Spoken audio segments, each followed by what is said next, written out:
centro clínico. O Medicoro é um empreendimento arrojadíssimo. Ele está sendo construído pela Engecal, que tem essa assinatura, que é uma assinatura de responsa, e vendido pelo Marcelo Simon Imóveis. Para você ter uma ideia, que não tem muito tempo que foi lançado o Medicoro, mais de 60% das unidades foram vendidas. Então, vá até lá e dá uma olhada, porque lá eles têm módulos que vão de 20 metros quadrados até 550 metros quadrados. Então, você pode fazer desde um consultório pequenininho até uma grande clínica. E tem uma praticidade, tem segurança, eles têm realmente uma proposta muito diferenciada e que vale a pena. Eu gostaria de ter o meu escritório lá, mas eu fui barrada no baile, eu não posso. Jornalista de saúde, não pode. Mas por quê? Porque você é jornalista de saúde, mas daqui a pouco você não pode. Aqui é só de saúde. Aí eu compreendi, e tá certo, mas lá eu queria muito ter o meu escritório lá, porque é coberto de conforto, segurança e praticidade. Realmente é um projeto muito inteligente, e todas as unidades, as 144 unidades, todas vêm com lavabo.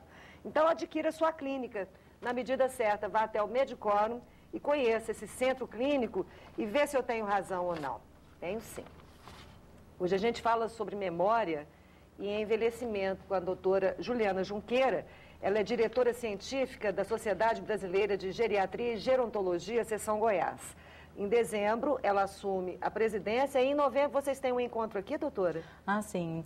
26 e 27 de novembro, nós teremos a terceira jornada goiana de Geriatria e Gerontologia, onde nós estaremos conversando sobre saúde, longevidade e envelhecimento. Nossa, e vai ser lá no Centro de Convenções? Vai ser no auditório do CRM. Ali no setor... No setor Bueno. Setor Isso Bueno, na lá em cima, rua né? T38. Eu sei Isso. onde é. Bom, então vamos continuar? Vamos. Nosso tema? Então a gente falou das causas, a gente falou do processo gradativo de perda de memória. Então eu queria te perguntar o seguinte: por que alguns idosos têm a tendência de se esquecer dos fatos recentes, mas se lembram dos fatos antigos? Bom, como eu havia falado no começo, essa dificuldade gradual que acontece de uma redução de velocidade de processamento das informações, com uma dificuldade de focar a atenção no momento que aquela informação está sendo armazenada, então acaba trazendo um prejuízo na retenção de novas informações. As informações antigas já estão bem sedimentadas no cérebro, por isso elas são mais facilmente resgatadas. E o idoso ele tem uma dificuldade maior em relação ao adulto jovem de estar interagindo informações diferenciadas, de estar, então, usando diferentes informações simultaneamente. Então, por isso ele tem essa maior dificuldade de processamento, mas é um processo gradual e, claro, que isso, de forma geral, não vai atrapalhar o desempenho do indivíduo saudável. Entendi. Mas tem também, por exemplo, porque tem alguns idosos que a gente sente, que a gente vê, que tem uma facilidade maior de guardar os fatos, de manter a memória do que outros. Tem algum fator genético no meio disso aí tudo ou não, doutora?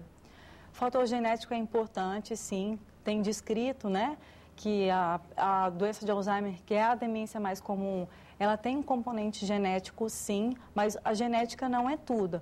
Além da genética, também hábitos de vida, a questão do estímulo intelectual que essa pessoa recebeu ao longo da vida e também fatores como hipertensão, diabetes, depressão, medicamentos, que também interferem no funcionamento da memória. Então, não só a genética é determinante da qualidade de memória com que a pessoa vai envelhecer. O meio, né? Isso. A genética é apenas um dos fatores, mas a gente tem os fatores externos que estão interagindo o tempo todo para agir sobre a genética que esse indivíduo tem. Nós temos aí descritos na medicina um monte de demências, né, doutora? Eu não sei precisar quanto, mas são muitos tipos diferentes de demência. Quais são os sinais que a gente pode observar em um parente, em uma pessoa querida ou na gente mesmo, que são sinais que determinam, que são sinais que indicam o início de algum tipo de demência?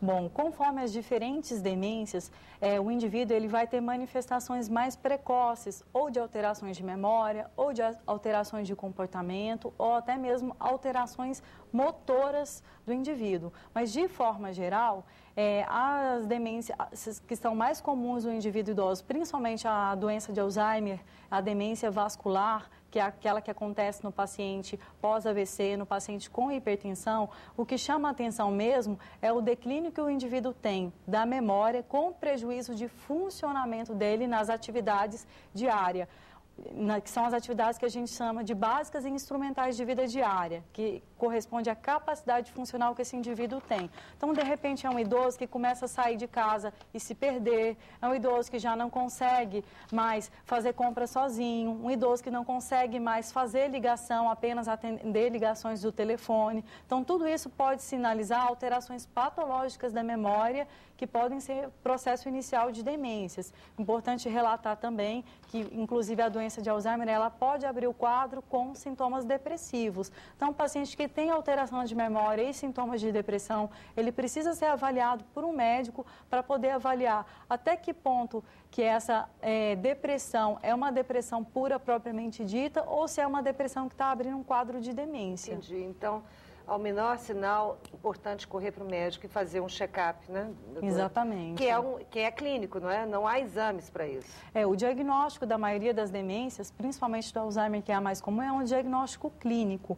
Claro que os exames laboratoriais e exames de imagem são fundamentais para poder descartar outras causas de demência, como, por exemplo, alterações da tireoide, tumores cerebrais, tudo deficiência de alguns tipos de vitaminas que podem estar interferindo, mascarando um quadro de demência. Então, por isso, esses exames são sempre solicitados, mas como exames complementares. O diagnóstico de grande parte das demências é um diagnóstico clínico, feito tanto pela entrevista do médico, quanto a aplicação dos testes de memória, dos testes de avaliação da capacidade funcional do indivíduo, associado a um exame físico bem minucioso. Entendi. Doutora, essa coisa que eu falei agora no começo do programa, que acontece muito comigo, de esquecer a chave, não sei onde pus a chave, troca o nome dos filhos o tempo todo, chama um de um nome, o outro de um outro nome. Às vezes eu não tenho muita facilidade eu não sei se é porque eu cruzo com muitas pessoas, de identificar a fisionomia da pessoa, às vezes eu já conheço, sei que conheço, mas não lembro de onde.